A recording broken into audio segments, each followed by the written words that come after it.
Morning, y'all. How's it going? Why do you say y'all? We're not in Texas anymore. I just like to say it. We haven't been in Texas in a long time. But it's fun to say. So today we are here, well, I don't know, we're just camping. Today we are boondocking. We're boondocking and we started talking about it. And we noticed that there's a lot of people who are, I don't know, maybe fearful of boondocking or just don't know where to start. So we figured we'd compile, kind of our top 10 tips that we do personally. I mean, there's no right and wrong. This is just kind of our guideline for boondocking. Yeah, there's kind of a lot to learn, a lot to know. So we wanted to put together a few pointers for anybody who's curious. We'll just start off then. We'll just go with it. Tip number one would be, once you find the location that you want to go to, you have to really research the area. Yeah, so know before you go, know the rules and regulations. And that's a kitty cat. Kitty cat, meow. Yeah, you have to know the area. So you have to know rules, regulations, how long you can stay there. Do they have trash cans? Most boondocking spots do not. So you have to pack it all out. Obviously if certain areas are closed, like there'll be like little markers up, like don't go in there. They're doing that for a reason. Are there bathrooms of any kind? Are there porta potties? Most cases you will not find that. So It's important to know how to dispose of your trash and human waste as well. Okay, tip number 2, always check the weather before you go and make sure you're cool with it. Cool. Like it's cold outside and make sure you're literally cool with it. Yeah, and you have to, especially if it's an area you don't know, like, there could be, like lots of times in deserts where you could be going, there could be flooding, like random flooding, and that doesn't happen right where you are. Floods will happen miles away, 50, 100 miles away, and then all of a sudden you can be in a 2-foot little river. That just like shows up out of nowhere even though it's not raining above your head. Ask us how we know. That's called a flash flood. A flash flood once. And it can be pretty scary. I couldn't even imagine if we had a rig. We were just in a car. No, the weather, you have to consider freezing conditions when you're boondocking. Yep. In one of our other videos, we got caught in a snowstorm. We knew that they were calling for rain. And to be honest, the snow was better because it was really fun. But we knew we were going out in the rain with the potential of snow. And it ended up snowing like all day.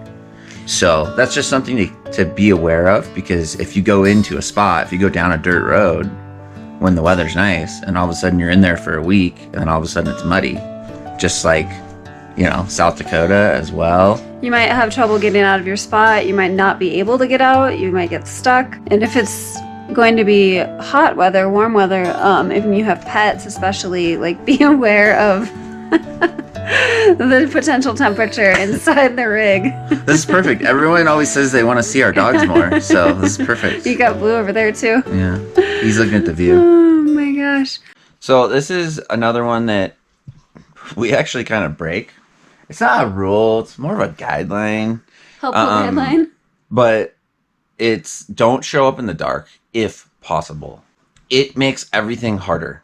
Whether it's finding a location, whether it's getting to that location, setting up the rig, you gotta disconnect the truck, or if you're in an RV, you gotta disconnect your tow. Just setting up in the dark, you're more likely to just make mistakes in general. And it's so much easier to make mistakes.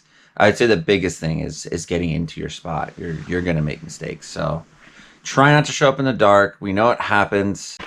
So now we're walking, and that's what you should do. And that's tip number 4. Walk the location before you get there.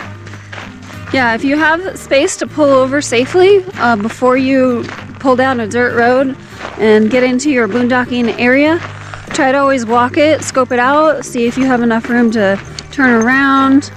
Yeah, maybe if there's not any ditches or ravines that you can't get your giant trailer through that we have, that's really key, because, you don't want to go down a road that you can't, turn around in, or your rig doesn't fit or whatever. So always, maybe park and walk down.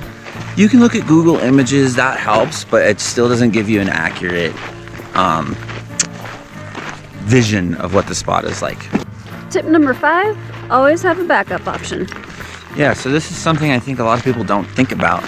no spot's guareed. There's a lot of things that can happen. You might not be able to pull into that location like we just discussed in tip 4. It might be busy, like a lot of the spots might be taken. If you need internet for work, you might not have good enough internet service or cell service. So there's a lot of things that can, not go your way, and you should plan on them not going your way and have a separate location. Not just, a direct spot within this area. I'm talking like all together, like a different region as a possibility as well. Yeah, if you have to drive another 20, 30, 45 minutes to another potential general area to find another boondocking spot, you might have to do that. So plan ahead and keep an eye out for that kind of thing. And I suppose worst case scenario, if you can't find an alternative, stop in a Walmart parking lot if they allow it. I was just going to mention that that's another option you can have as well, is have like a Walmart or a Bass Pro Shop and, check to make sure you can, legally stay there. Yeah. And obviously always support the business that you're staying at. Just go in and buy like something that you need anyways. So what tip are we on now? Number 6. Tip 6 is proper etiquette. I mean, stuff like this is kind of, knowing the area like we talked about in tip number 1. But proper etiquette would be, how close can you camp to another camper? Generator use, kind of what hours you can use a generator from. So another thing to be important of and is quiet hours. I mean, technically there's no rules when you're boondocking, but you want to be respectable, and that goes for camping too close to someone. There's been times when we've been checking out a spot before and there'd be somebody outside and we'd talk to them and say, hey, like, the thing about camping here, is that too close to you? Just kind of being nice. Realistically, you can camp wherever you want, but it's all about a common courtesy, and it doesn't hurt to check in. Most people are super friendly. I mean, I wouldn't knock on trailer doors, but if somebody's outside, you can say, hey, can you camp here? And then if you're camping somewhat close to someone, try not to use your generator as much as possible. And as well, quiet hours. I mean, I would say, 8 to 9 o'clock is kind of when you should try to keep it quiet. You can still have a campfire, you can go inside and watch movies, you can do all that stuff, but just being courteous, kindness goes very far this day and age. Be a good neighbor. Tip number 7 is campsite security. We don't want to freak anyone out or get crazy with campsite security. I was trying to combine 2 words. Caserity. Caserity. We're just gonna call it caserity. This is just kind of what we do. Is we keep it simple. So if you're gonna be leaving for the day and leaving your trailer or your RV, just take all items that can be stored away and store them away. Keep it simple. Lock all your doors, your windows. And then if you have something big, like many times we've left our smoker outside of the trailer and we just throw a cable lock through it. If you have a locking hitch, just lock your hitch. And that's about it. Maybe draw the shades down. So like if you have like valuables like cameras or computers, like somebody doesn't like look in the window and see your computer there. So if they can't see it, they might be like less likely to break into it, right? Yeah. But if you're camping in bear country, definitely don't leave your grills or any of that stuff outside. Yeah, you'll come back to like a bear just like licking your smoker or your grill. Which is dangerous for you and for the bear. So And I want to say too that, we've been boondocking, I mean, only with a trailer for about a year, but we've been boondocking, dry camping, out in the boonies. I mean, truck camping I've been doing it for 15 years, and to be honest, I've had no issues.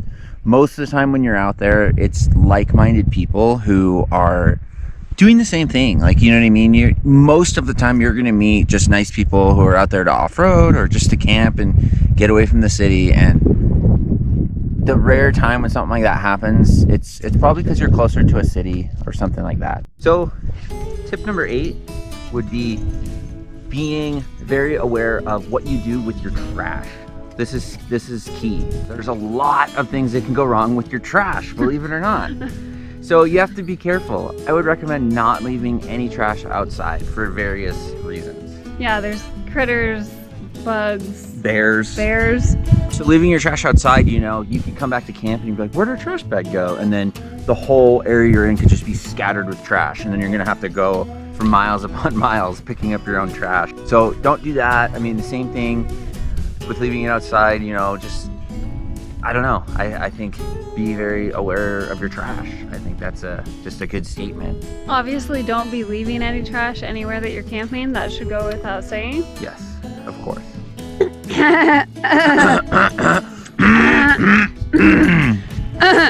Tip number 9. Safety and being prepared for emergencies. That's something that I think a lot of people forget about. They go, well, I have my house, I have everything here, this and that. Yeah, but what are you gonna do if you break down and you're in a really remote area? What are you gonna do if your dog has an injury, or, you know, God forbid, you or your significant other has an injury? What we do is when we're going to an area, you know, you kind of check, oh, this is the closest town. There's vets here, there's hospitals here. Urgent care centers. Oh, I noticed we drove by a AutoZone or some sort of store for parts. And then that's as well as like knowing how to, you don't need to, but it's good to know how to maybe make minor fixes yourself, whether it's on your rig or your truck, having the tools, knowing how to use them. Knowing basic first aid. Yes, basic first aid is huge. We have everything we own in our trailer for the most part. So, I mean, we have backpacking gear. So we have, worst case scenario, we could backpack out of a spot. We have water purifier, you know, a hand pump, you know, so if, God forbid, worst case scenario, we're pretty prepared. And, you know, I'm really into the 4x, so if I get stuck, I feel very confident I can get the truck and trailer out of a spot. And I've worked on stuff my whole life, so it's just something to be aware of. I mean, I'm not saying don't go boondocking if you know, but you might not want to go 45 miles in the middle of nowhere with no one around if you don't have some of these skills. Yeah, I wouldn't recommend that for your first time, but yeah, just maybe something slightly off the beaten path for your first couple of tries. And the last and most important tip is leave your campsite better than you found it. Leave no trace that you were ever there. Pick up all the trash that you see. Take care of the land, and it's as simple as that. That is something that we always do, and we do our best. We'll just grab a trash bag and we'll just pick up trash around the camp. I mean, it's free, so the way we look at it is that's the least you could do, is clean up the area. And dispose of it properly. You've probably, if you've been following for a while, you've seen us in our other videos, and we'll be driving down a dirt road. We'll stop and pick up 2-3 cans. Like, how much time does it take you? And it adds up over time. And then if people watching this do it, and then they tell their friends, and, you know, we can start like a really positive movement of like keeping the lands clean. Yep. And if you keep it clean, you keep it open for future generations to enjoy. Exactly. And like always, guys, make sure you subscribe. And if you have any questions, let us know in the comments. Thanks for watching.